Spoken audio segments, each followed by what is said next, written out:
Good afternoon, everyone. We are ready to begin.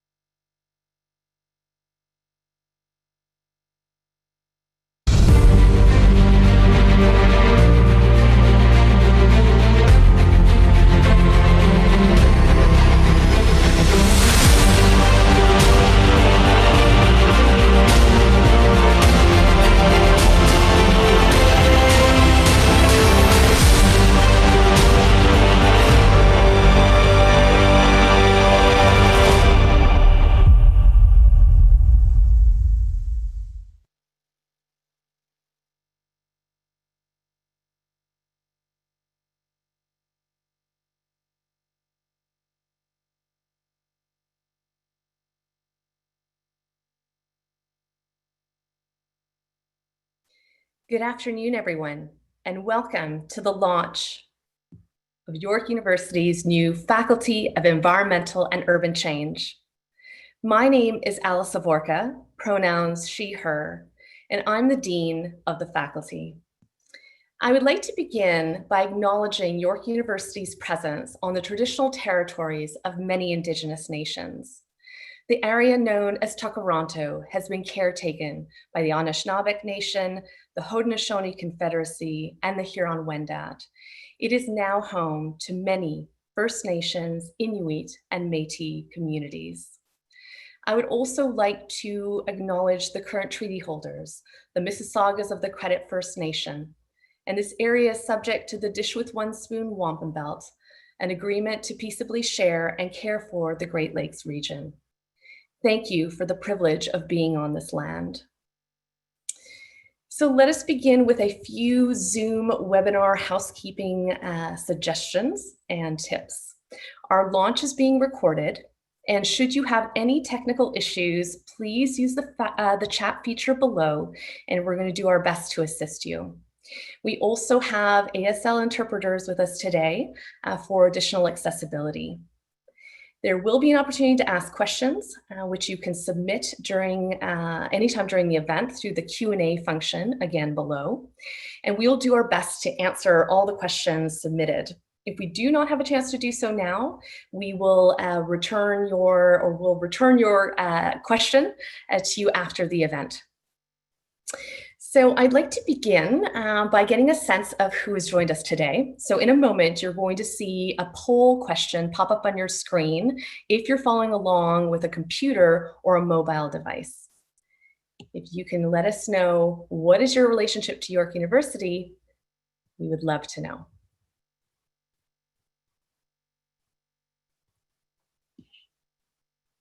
And I believe Janine is going to be sharing our results, and there you have it.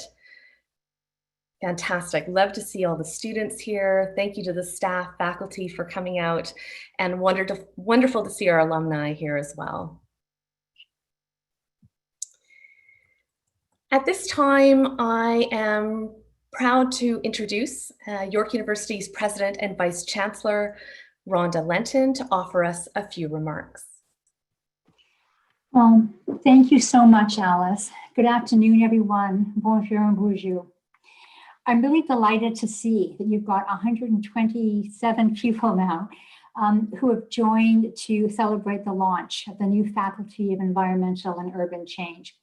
It's really an exciting new chapter in York's story. And I know that it wasn't easy. It's never easy to, I think, bring forward really big, transformative, bold moves. So congratulations to all of you who participated in that and brought this faculty over the finish line.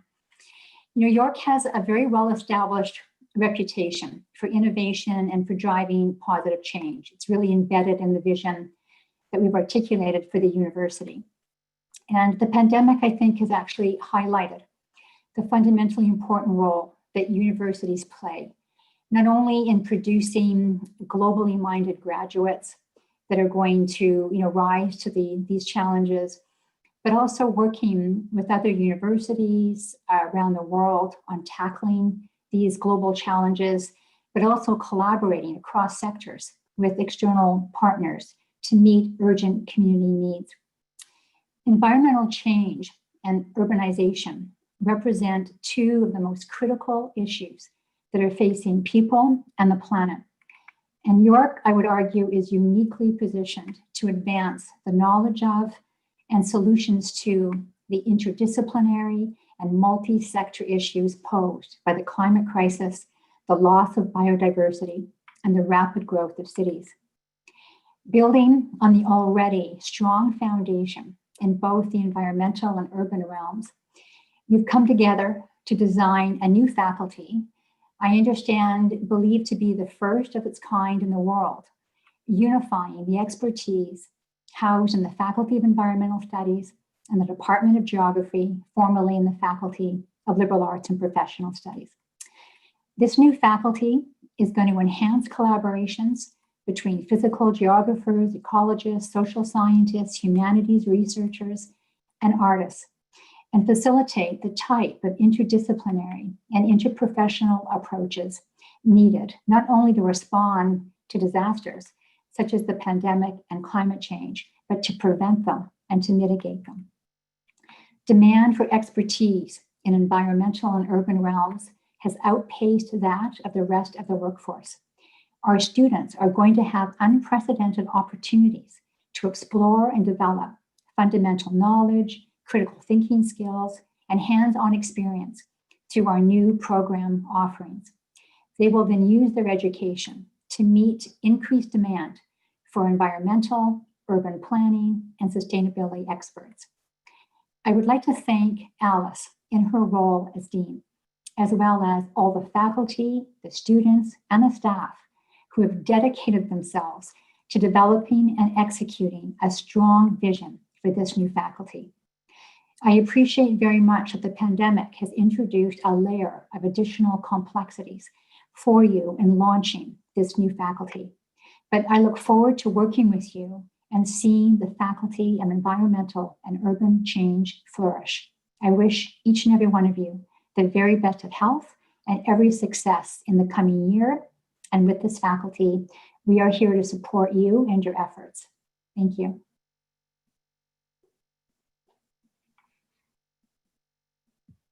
Thank you so much, President Lenton. Our Faculty of Environmental and Urban Change is bringing together a community of students, faculty, staff, alumni, and collaborators, all of us united in a call to action, responding to some of the most pressing challenges facing people and the planet. We believe that transitions to a just and sustainable future require our urgent and collective attention.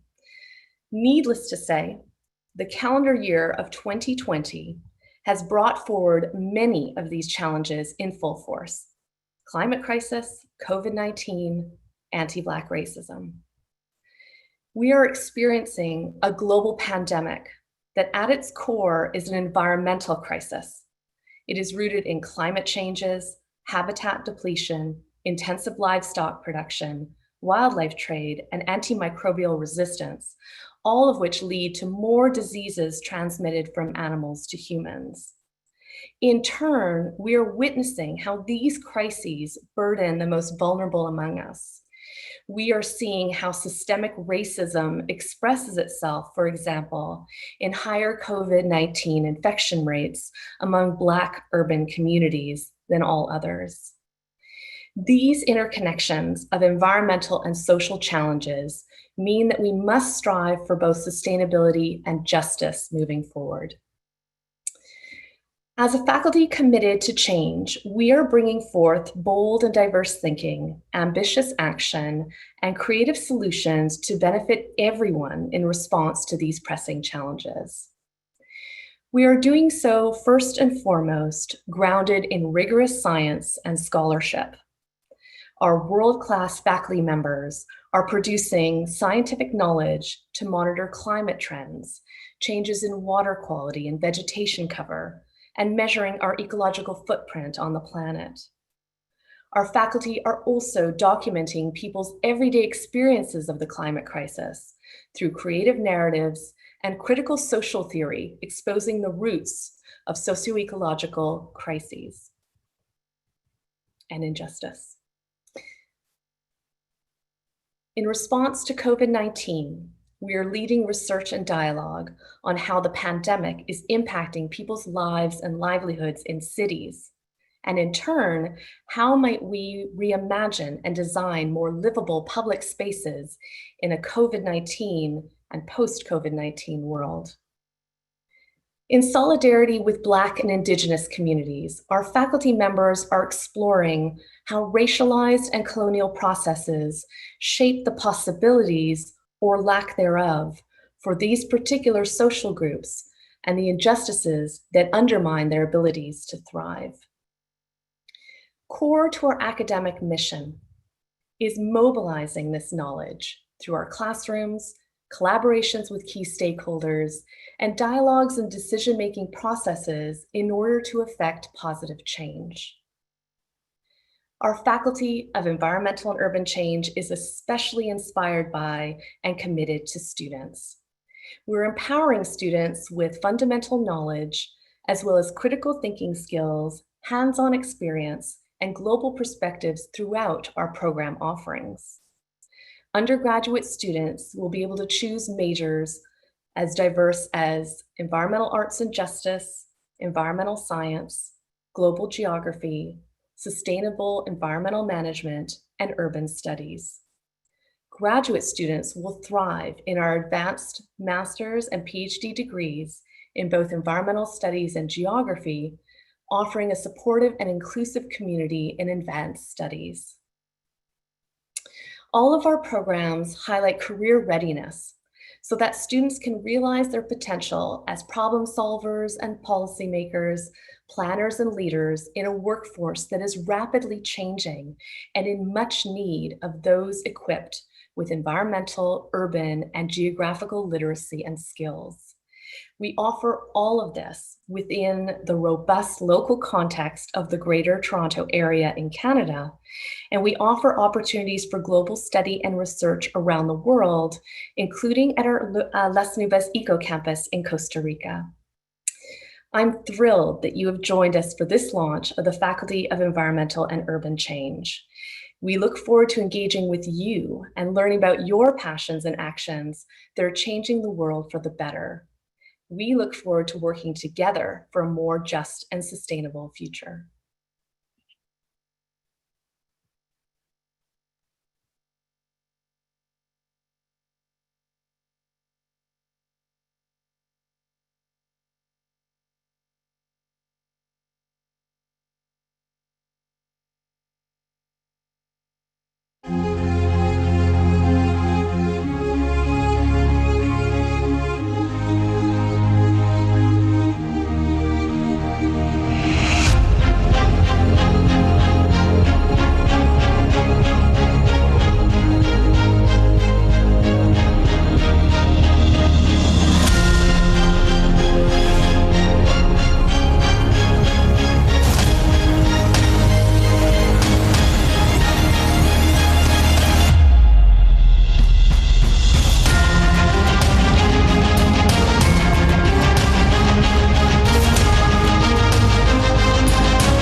At this time, I'm going to ask some others from the Faculty of Environmental and Urban Change to join me on this stage, and I'm thrilled to have them here by my side. I would like to introduce first Maya Adachi, who is a third-year student in our faculty specializing in environmental management with interests in conservation and environmental education. Maya is involved in the Environmental and Urban Change Students Association, in which she organizes various meetings and events for students. Maya regularly applies the skills and experiences she gains from the faculty to her work as a nature interpreter at the High Park Nature Center. She's also an executive member of the Toronto Regional Conservation Authority's Youth Council. Maya. Hi, thank you so much for having me. I'm so honored to be part of this event representing undergraduate students, and I'm thrilled to be a part of this new faculty. As the Dean mentioned, I am a third-year student specializing in environmental management, and I have been involved in student clubs and organizations since my first year, hosting and attending events for the faculty. One of the things I enjoy most about being in this program is the opportunities for environmental experiential education. Experiential education for me means obtaining new skills and interacting with diverse thought and perspectives, and having opportunities that allow students to apply their knowledge outside of the classroom. There are so many ways that this is embraced by the faculty. For example, hosting events and panels about relevant topics, inviting diverse guest speakers to our classes, offering student work placement programs and trainings, and of course, the Eco Campus in Costa Rica. Last year, in an urban planning course, I had the opportunity to attend a field trip in which a guide provided our class a bus tour around Toronto and explained to us about the Indigenous history of the city. This experience of learning Indigenous history and environmental knowledge was very valuable for me, as this is an area that I'm not familiar with and would like to learn more about, especially as an environmental major. I now recall and pass on these teachings quite regularly through my work as an environmental educator when I teach children and even adults about nature and how we can live respectfully with the land and with each other. I believe that environmental experiential education is so important for students because the fields of environment, of geography, and all of these related fields are constantly evolving as it reflects the various changes happening in the world, the most obvious being the pandemic and climate change. With all of these changes, our future career paths are also changing, and so it's important for students to gain diverse skills through various learning opportunities within their faculty. I think the EUC faculty has been created at a really crucial time in our world, considering all the recent conversations around climate change and climate injustice, and its intimate connections with so many other systemic injustices. I'm looking forward to getting to know folks from the new faculty and continue to collaborate with students to bring our community together. Thank you. Thank you so much, Maya. I would now like to introduce you to Eli Bawa, who is an urban planner at Urban Strategies, Inc.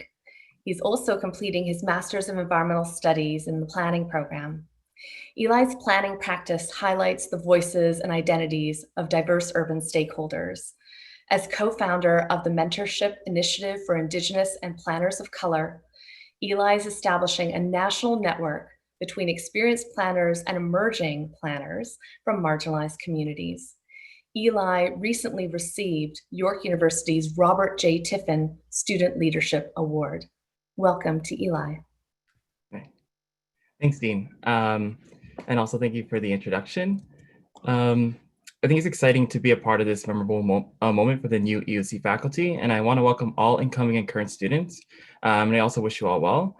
I think reflecting back on my time at the faculty while in the MES program, I want to share that I think it's important for students to think of their journey through education, not too narrowly, and to remember that there is a breadth of learning opportunities for them to discover and explore. These include multiple interdisciplinary studies involving intersecting topics ranging from social-spatial relations or learning the significance of centering race and equity lenses in one's work/research. It is also equally important that students diversify their perspectives on various professional and educational practices and processes. And this can be achieved through an active involvement in various courses and experiential learning opportunities offered by the faculty. EUC embraces this by offering so many opportunities to gain newfound knowledge that doesn't exist in some cases outside of the faculty. For instance, you have amazing professors who are leading experts and some who are even world-renowned in their respective fields, such as internationally renowned and leader Jay Pitter, who is teaching a course at UC titled Public Involvement and Planning, Engaging Black People and Power, which is most likely the first of its kind in Canada. Other learning and experiential learning opportunities offered by the faculty will also convene the sciences, humanities, arts, bringing in various worldviews, critical perspectives, and exploring an array of topics that are at the forefront of our minds.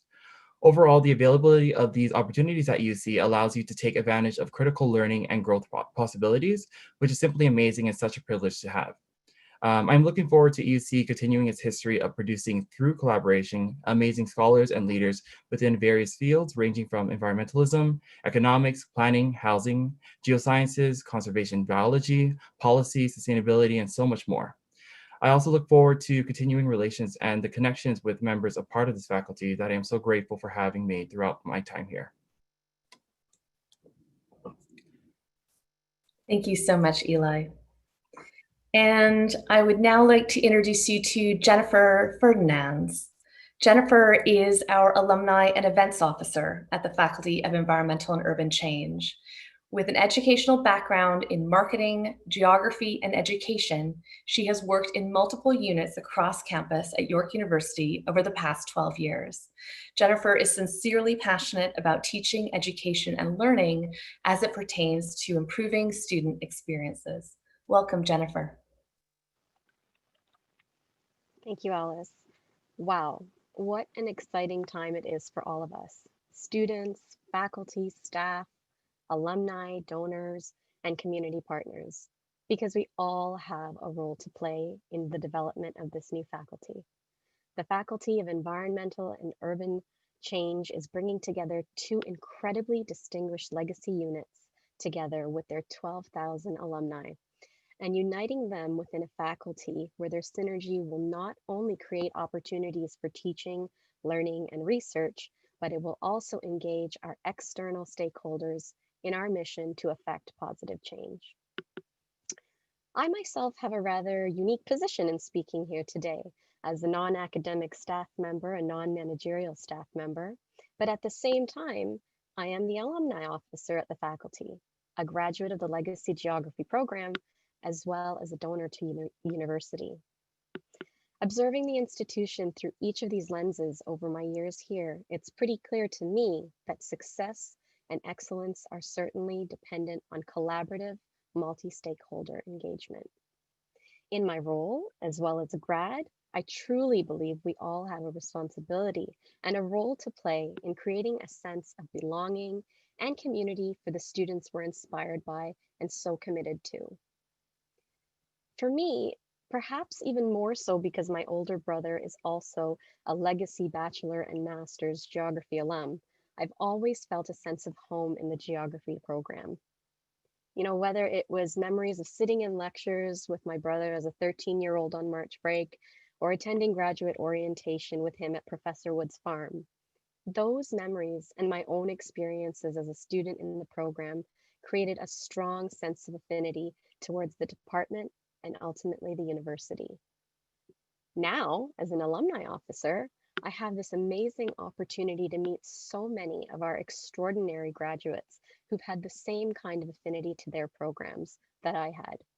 And it's that connection that keeps our enthusiastic graduates engaged long after they've left and crossed that stage.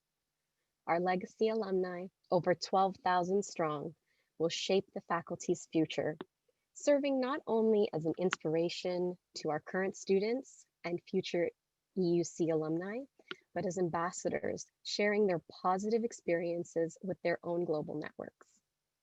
So for all of you here today, as our valued collaborators in our mission to empower our students to be champions of just and sustainable change, we look to your involvement and for you to provide feedback so that we can continually improve. We invite you to continue being part of our community by getting involved in our various alumni networks, supporting our work through philanthropy, mentoring our students, hiring student interns, or even simply attending future faculty events. From our internal stakeholders, students, faculty, and staff, to our external network of alumni, donors, and partners, each of us will contribute our unique perspectives to form part of the foundation of our community. And together, we will affect positive change and create a more just and sustainable future. Thank you so much, Jennifer. And I'm thrilled to have you and Eli and Maya joining me here to launch the new faculty. And we really are trying to reach out to all kinds of our community members because we want to work together for a better future. I have another poll to announce at this time. We are really interested in hearing on the extent to which you're excited. We're excited. How excited are you about the vision for our new Faculty of Environmental and Urban Change?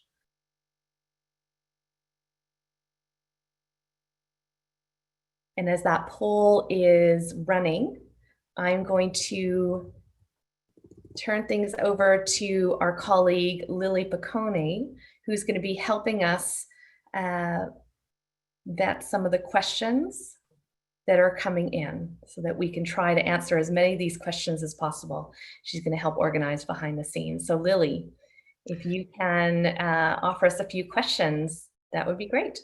Will do. Thank you very much, Alice. So we received a question from one of our MES students, Martin. A key to successful education and research is getting rid of silos and having interdisciplinary, physical, biological, Indigenous, social, economic, arts, humanities, and many other environmental studies focused disciplines. How can the faculty continue to model and practice that while not sidelining some of the above? Is a critical mass necessary to represent a discipline? And if so, how can that be cultivated in EUC? Mm-hmm. That's a great question. Thank you so much to Martin for asking that. As we know from our legacy units, the Faculty of Environmental Studies and the Department of Geography, we know that interdisciplinarity and being able to speak across and with other disciplines is the foundation of those units. The Masters of Environmental Studies program, for example, really did set the scene for a graduate program grounded in interdisciplinary thinking. And in order to work students through interdisciplinarity, they offered a very innovative pedagogy through an individualized plan of study that really was the first of its kind in Canada. Interdisciplinary thinking really requires working at it. It doesn't mean just throwing a number of people together and hoping that they talk. It's really working through how do you mindfully and meaningfully appreciate different disciplines and their assumptions and their perspectives and approaches, and then how do you work through those perspectives together. In the Department of Geography, geographers, myself included, have long been focused on a discipline that spans physical sciences, social sciences, and humanities, and we really look at the world in a holistic view, a holistic way of understanding the world, and we're interested in synthesizing across different disciplines. So now when you put us together, you actually have a critical mass of interdisciplinary scholars.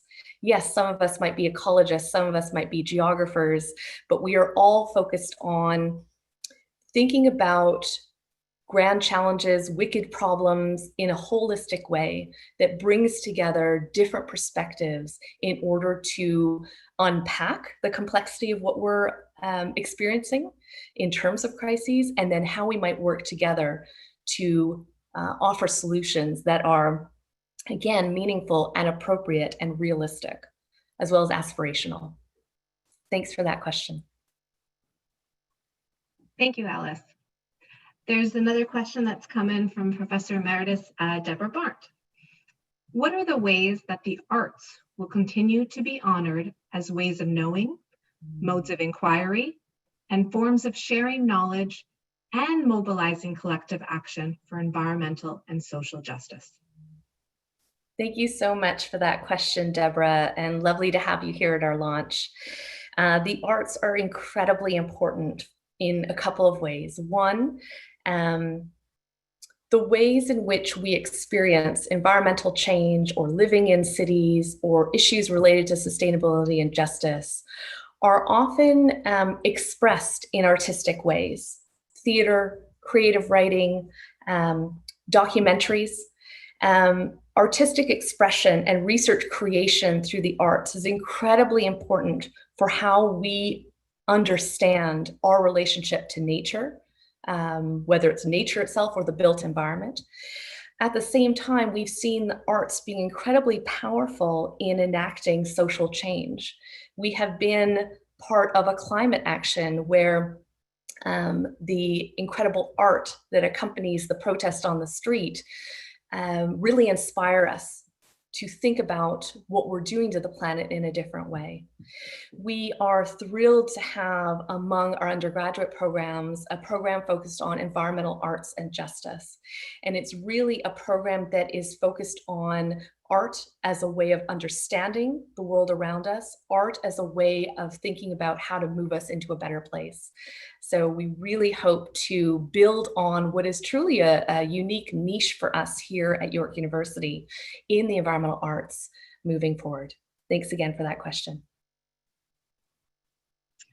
Alice, we have a question from an alumni. Are there ways for alumni to stay involved, either in research or employment capacity, for example? Thank you, Daniel, for your question. Yeah, thank you, Daniel. There are so many ways that our alumni can be involved.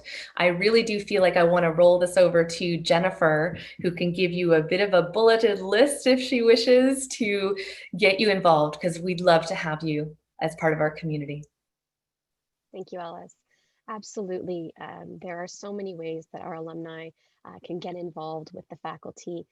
As I mentioned, whether it is joining one of our alumni networks for planning for the Las Nubes Alumni Network or the Geography Alumni Network as well, or becoming a mentor to our current students.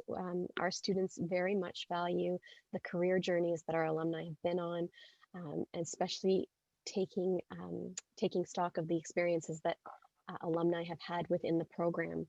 There are several events that alumni can participate in, or if you feel that you could speak at a lecture or give a presentation of any kind, we definitely want to hear from you. And our alumni are such an important part of our faculty and will continue to be an important part of the development of this new faculty. Thank you, Alice and Jennifer. Another question has come in. You have stated that EUC is steadfast in the belief that making positive change requires diverse thinking, bold action, and community engagement. How will EUC implement these elements to respond to the global outcry for systemic change and anti-Black racism? Mm-hmm. That's a really important question. First, in terms of bold action, channeling what we learn as scientists and scholars into the world around us in terms of engaging with all kinds of stakeholders is fundamental to making change.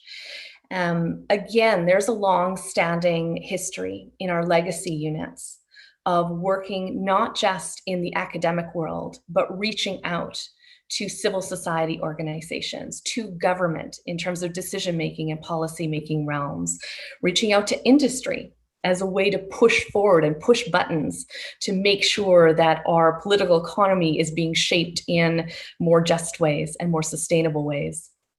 I think when we look at the issues around anti-Black racism, we're seeing a real fundamental fault line in our society. We are realizing that what we need is to together lift up voices that have not been heard, experiences that have not allowed to come forward. We've seen in the past few weeks incredible uprisings and protests against anti-Black racism. These are not new. These are not issues that have just arrived. These are issues that we need to keep working together on. I think as a university, our key role, and as a faculty, our key role really is to help educate and learn about these issues. That's one of the major focal points for us right now.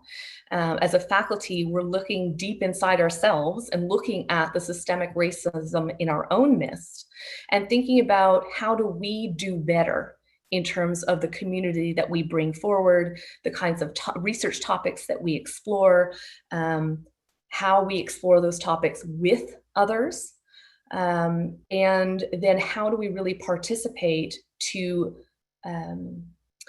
really dismantle the racism in our midst. Again, doing this through community partners is incredibly important because these are people that are experiencing racialized marginalization and violence.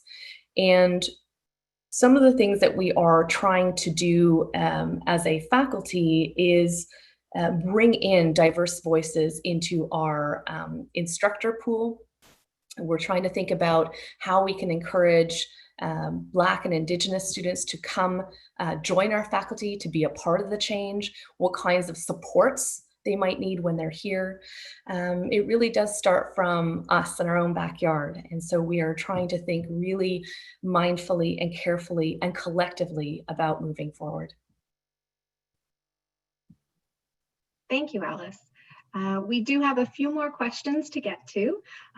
This one comes through from one of our attendees, and it addresses world leaders and individuals on various levels of the political spectrum, whether conservative or liberal in Canada. Scholars, scientists, developers, policymakers, and others are responding to or even denying the climate crisis. How will EUC participate in these global conversations around positive change solutions? And how will EUC respond to those that simply do not believe we are in crisis? Yeah, another important question. As a new faculty that's really embracing the idea of change, it means that we need to step in and lead dialogue. It means that we need to step in and lead decision-making processes. It means putting ourselves out there even more than we have in the past. Again, this means that the academic discussions that we have, the teaching and learning moments that we have internally need to be extended outwards.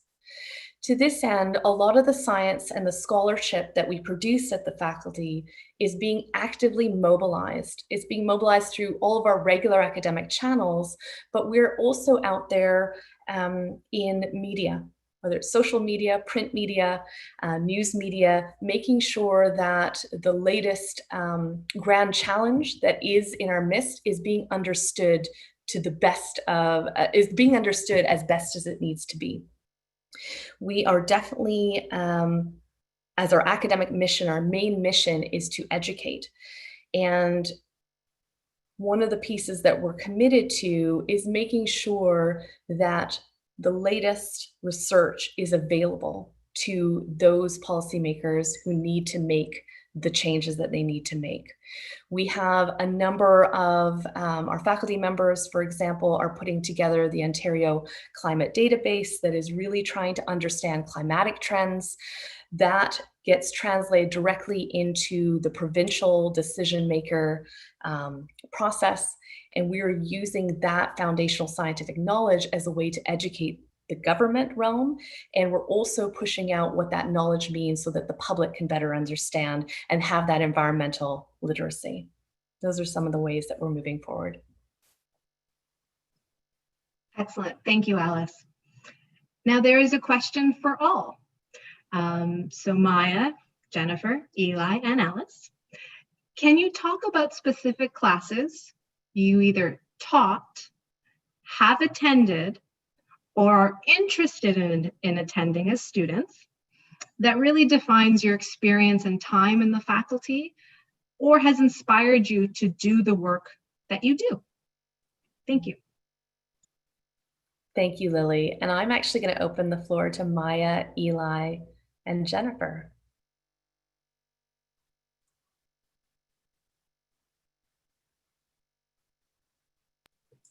Thank you. So I can go first.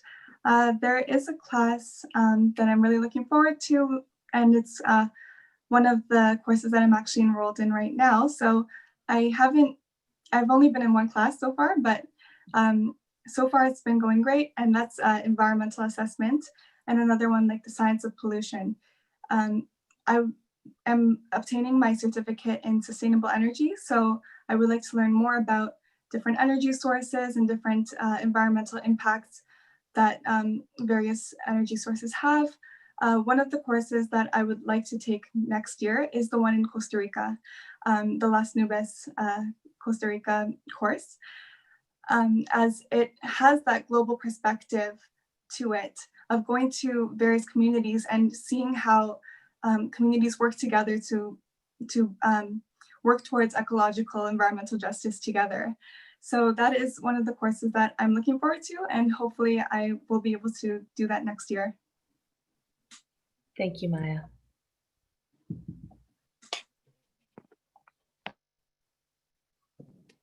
I guess I can go next.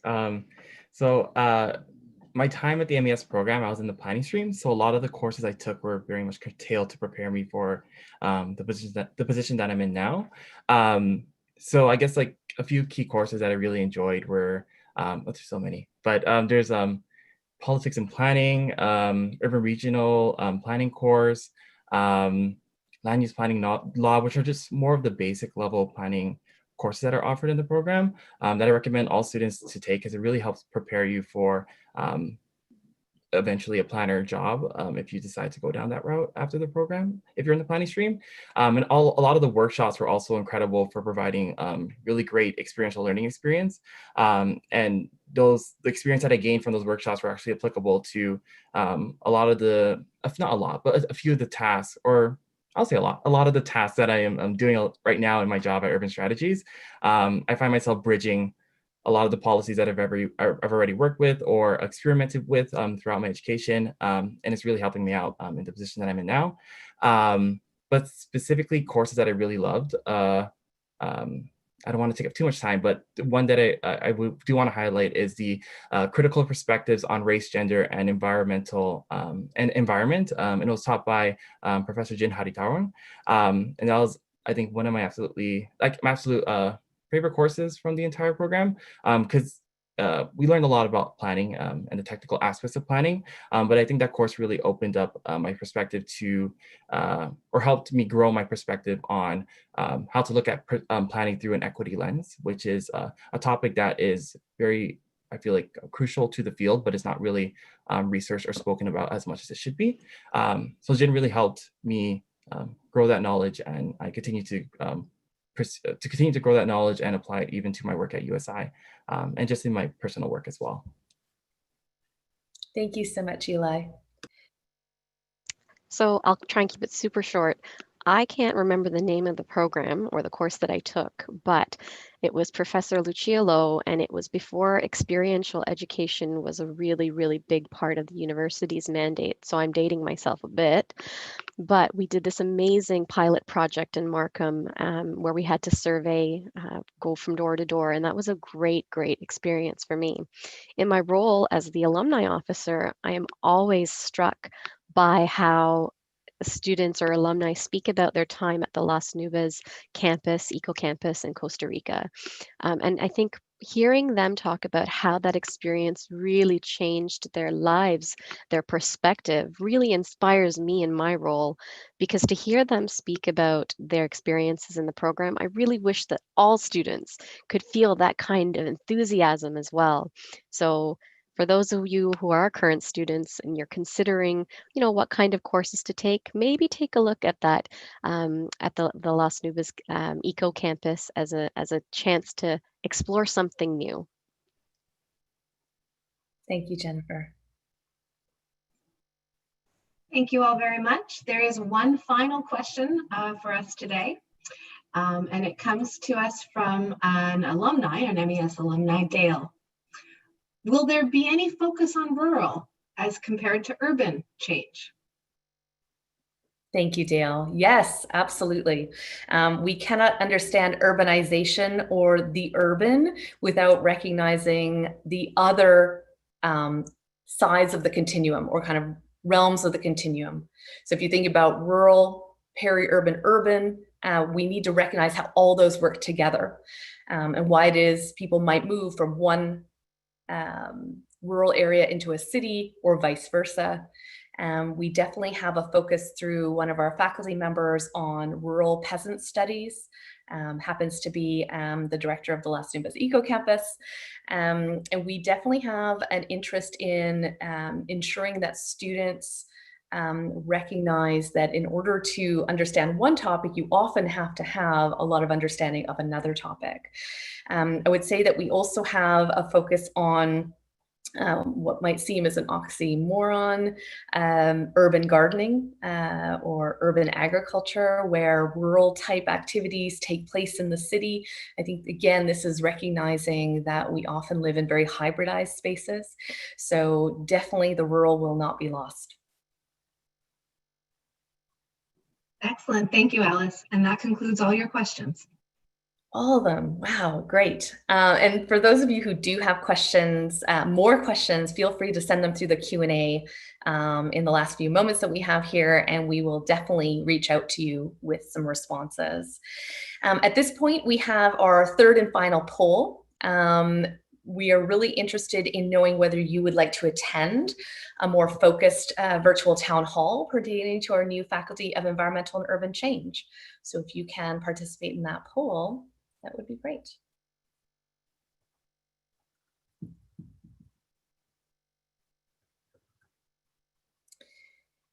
And at this moment, I believe this brings us to the moment where we would like to have a ceremonial ribbon cutting. But given that we are a Faculty of Environmental and Urban Change, we felt that it might be more appropriate to do a ceremonial planting of the seeds of change. So, of course, this would be really gripping if it was outdoors, but we're going to try to represent the ceremony of planting some seeds of change. So some of you who are in the audience may have already received the seed paper that we've been using to spread the word about our new faculty. And I'm going to have Jennifer, Eli, and Maya join me in planting these seeds of change. So we even have some soil here that we're going to offer in here. And don't forget the water. We really hope that those of you who've received some of the seed paper can join us sometime this week in your own ceremonial planting to celebrate this moment of our launch of the new Faculty of Environmental and Urban Change. I am thrilled to be the dean of this faculty. I'm thrilled to have everyone by my side as we move forward to a really exciting opportunity to shape the future for a more just and sustainable world. Thank you to everyone who has helped put together this event. And I look forward to working together as change makers for sustainability and justice. Thank you so much. If you do want to get in touch with us, we're going to be putting a slide up that has all of our social handles. It has our website and our email address. Please don't hesitate to reach out. We'd love to engage with you. We'd love to have a conversation. We'd love to work together. Thank you so much, everyone. And congratulations on our launch of the new Faculty of Environmental and Urban Change at York University.